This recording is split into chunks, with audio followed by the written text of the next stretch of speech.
the programme for government and every politician in government I meet are in favour of getting rid of the 32 million outdated cap. So this comes from a decision, I think, in 2008. 2007. Yeah. So talk us through exactly what the problem is and why the solution isn't at hand, given that there's allegedly the political will to resolve it. Yeah. So in 2007, in giving permission for the second terminal, at the time traffic was 15 million, the planning authorities in their inestimable wisdom decided, if Dublin Airport grew to 30 million passengers, all the road network around Dublin Airport would collapse or come to a halt because the traffic would just block everything. This was before the M50 and the M1 motorways and all the investment in motorways. And that was a condition of the second terminal. It was fine at the time, but times move on. What I find extraordinary So is was that a Board Pleanála decision or a Fingal County Council decision? Fingal and Board Pleanála. It's the usual planning nonsense. Oh, we'll cover our arse here because in 10, 20 years' time the world might have changed and let's put in rules now for what might happen when nobody has a clue what will happen in 10 or 15 years' time. They then, what I find extraordinary, Board Pleanála and Fingal County Council gave planning permission for the second runway in 2015. Now, the second runway was going to take capacity at Dublin Airport up to 60 million passengers. But nobody thought to go back and, what do we do about this 2007 road traffic issue that limits the traffic at 32 million passengers? And so we have runway capacity for 60 million. We're the envy of Europe in that we've actually built the runways. Dalton Phillips, to be fair, built it during COVID, which was the sensible thing to do. We have capacity for 60 million passengers, but the airlines are not allowed to use it. And we have two nonsensical things going on. So one, we have this idiotic 2007 road traffic restriction, despite the fact that we've upgraded all the roads and the M50 and the M1 and the M3 and the M4 all move fine. We're already at 32 million passengers and the roads haven't come to a... And in fact, this summer, because of the airlines took a court case, and basically the planning cap has been suspended while the European courts. Just to explain that. So a High Court case was taken to say that under Open Skies EU policy, that kind of... Well, there's two things. One, under the EU policy, which is freedom of movement, you can't artificially cap an airport. And then under the EU-US Open Skies agreement, you can't cap artificially if there's capacity available at an airport in Europe. So this cap is now illegal under EU law. Is that pending an ECJ decision? It is going to the ECJ, but it'll take 18 months, 2 years to get to the ECJ. But the good news is that the cap is suspended pending the ECJ, which means this summer we'll be at 36 million passengers. So the cap is completely redundant anyway, and we're never going to go back. Now, sorry, what is your ask of Dara O'Brien? Our ask of, to be fair to our ask of Micheál Martin. Okay. There was an election held in November. All the main parties said we're going to scrap the cap. And here's the key thing in the programme. They have a programme for we will scrap the cap as soon as possible. 7 months later, we're at the end of July, and nothing has happened. You have a government with a 20-seat majority. There won't be another election for 5 years. Pass legislation either abolishing the cap or, better still, taking all of Ireland's airports out of local planning. No, because Eamon Ryan said that he didn't have the power to do it. And so obviously, why do you think they haven't done it? Well, firstly, Eamon Ryan lied repeatedly when he said they didn't have the power to do it. The Minister for Transport has the ability to issue directions to Dublin Airport and to the IAA in the legislation. We even drafted the letter for him. So at a stroke, he could direct Dublin Airport to ignore the cap. Now, I accept Eamon Ryan was a Green Party, don't want any transport. We all want to go back to bicycles and comely virgins over half doors in the west of Ireland, all that kind of nonsense.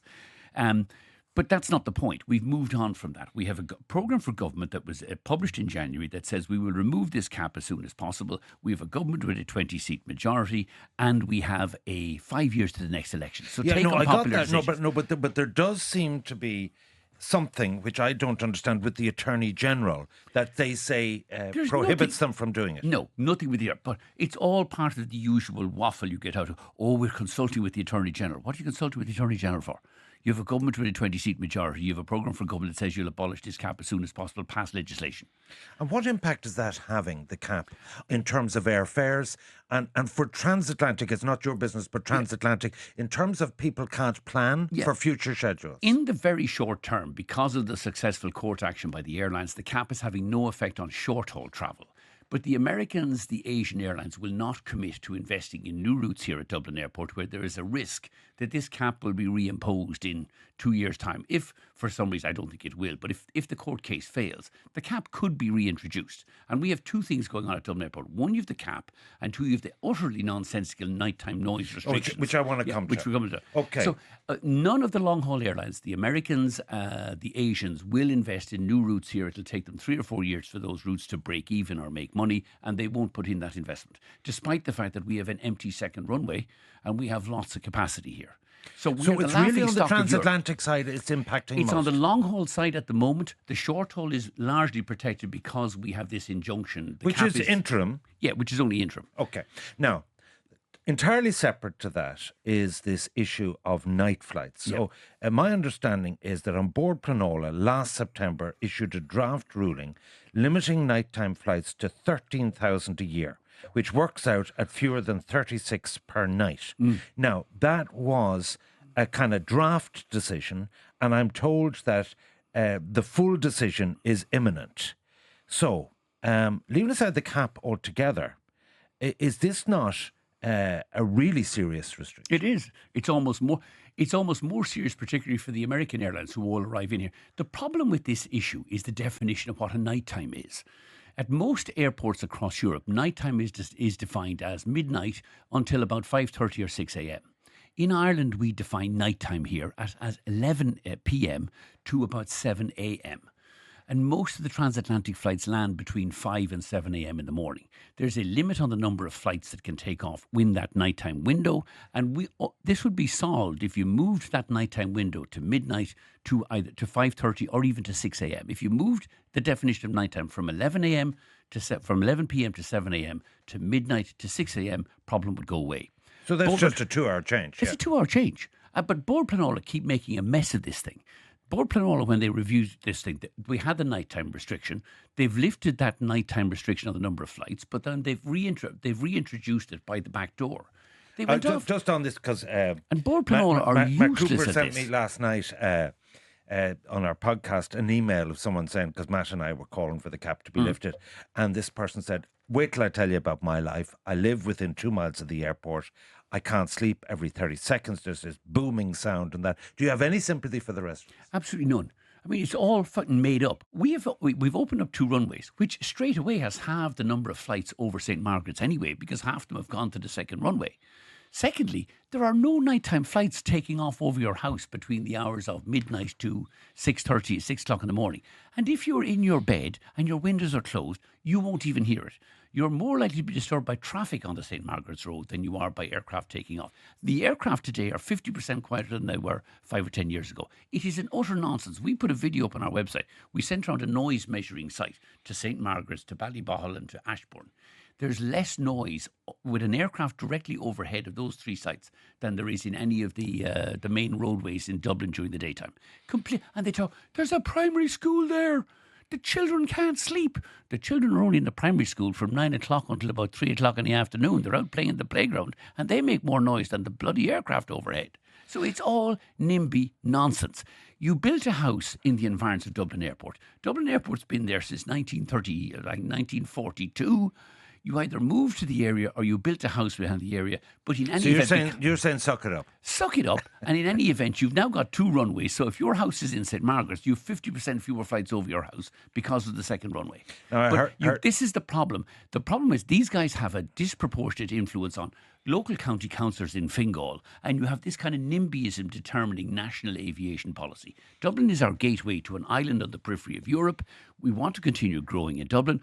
All that growth will take place on much quieter aircraft, but we need the Minister for Transport to be responsible for the growth of airports, not local councils in Fingal or Waterford or Shannon or Cork. I don't know whether you're a climate skeptic or not, and we're both in our mid-60s and we're sad. Early 60s. Well, I'm 65. I'm male, pale and stale. But the point about it is this. I actually think if you look forward to 2060, 2070, you cannot deny the 2 degrees, maybe 3 degrees of global warming. It is really starting to affect our climate. We see more extreme weather and so on. So aviation is about 2.5% of total emissions. But the thing about aviation is, if you look at continents like Africa, and the low level of flights, it's only going to go one way. Global aviation is going to increase. What can be done at a technical level in terms of aircrafts, in terms of sustainable fuel, to deal with this issue of aviation contributing to global warming? Okay, first, let's back it up for a second. One, I'm not a climate skeptic. The climate is changing. The climate is getting warmer and we do need to decarbonise. What I am a skeptic of, though, is that taxing consumers is going to alter that plan. So they have, for some reason, the airlines, who only account for 2% of the emissions, and yet we account for about 15% of GNP through tourism, have become the kind of kicking boy for this thing. In fairness, agriculture and transport and the built environment, everywhere is affected. Well, except the concrete manufacturers and the power generators almost are exempt from all of this. No, that's not true. That's not. I could, we've gone from 35% renewable electricity to 80%. Even in concrete, they're trying to get slag from steel to do it. Take it from me, because I do a lot of work in that area. They're all affected by this. The people who got the biggest allocation of free emissions was the concrete industry. The people who got the least was the airline industry. Anyway, back to the airlines. So it's 2% today. Shipping, by the way, accounts for 4%, and motor transport 26% of Europe's CO2 emissions. But all of our growth will take place in the next 10 years on new aircraft that could reduce fuel consumption by 40% and reduce noise by 50%. So most of our growth will actually not result in an increase in those emissions on a per passenger basis. But to this, last year in Ryanair, and we carried 200 million passengers, we paid almost €1 billion in environmental taxes on behalf of our passengers. So our passengers paid on average €4.50 last year in environmental taxes. Is there any tax on aviation fuel? No, not on aviation fuel. Well, that seems a bit. But it's untaxable. I mean, the difficulty they've always had with aviation fuel is actually, if you tax it in one country, we'll uplift it in the other country. And so they said, look, we can't limit this, you can't regulate it. And that's actually true. I mean, but it does seem like when you go up to the forecourts here, we pay a fortune in tax. That there's no tax on aviation fuel seems a little bit bizarre. The idea there's no tax on aviation fuel is now a myth, because that's how they've introduced all these environmental taxes. So last year we paid $1 billion in environmental taxes. Our fuel bill was about $5 billion, so we're now paying about 20% tax on our fuel. Nevertheless, the growth that will be delivered by airlines is on new technology aircraft and engines. They will carry about 20% more passengers, burn 20% less fuel. So the fuel and CO2 emissions will come down by about 40%. But taxing our passengers for the privilege of flying on that is not going to do anything for it. We've asked the question, where does these environmental taxes go? 200 million of it last year went directly back to the Department of Transport. Guess what they did with it? 50 million got public transport, maybe. No, even worse. 50 million got blown on the EPA, the greatest complete waste of money. The EPA shut it down in the morning. 150 million went on, wait for it, the school bus fleet. Probably the least environmentally efficient operation in the entire country. So in a time of massive public surpluses, airline passengers are subsidising the school bus fleet when the Department of Transport or Education should be funding the school bus fleet out of their own budget. Okay. The government should save 20 billion today by cancelling Metrolink. Complete and utter way. It'll be a bigger... But it's the only airport in Europe, capital, that doesn't have a rail link to the city centre. It isn't actually, but it's the only airport in Europe that's only 9 kilometres from the centre of the city that has a tunnel and that takes you bus.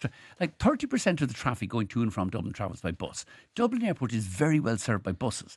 The problem with that question is it presupposes, as does the Metro, that everybody's going to get up at 5 o'clock in the morning, find their way into Stephen's Green to get the Metro, which probably won't start because it'll be public transport till 6:30 in the morning, and then take you out to Dublin Airport. The buses actually are the way forward. So you've been a one-trick pony. 88, you're CFO in Ryanair, CEO 1994.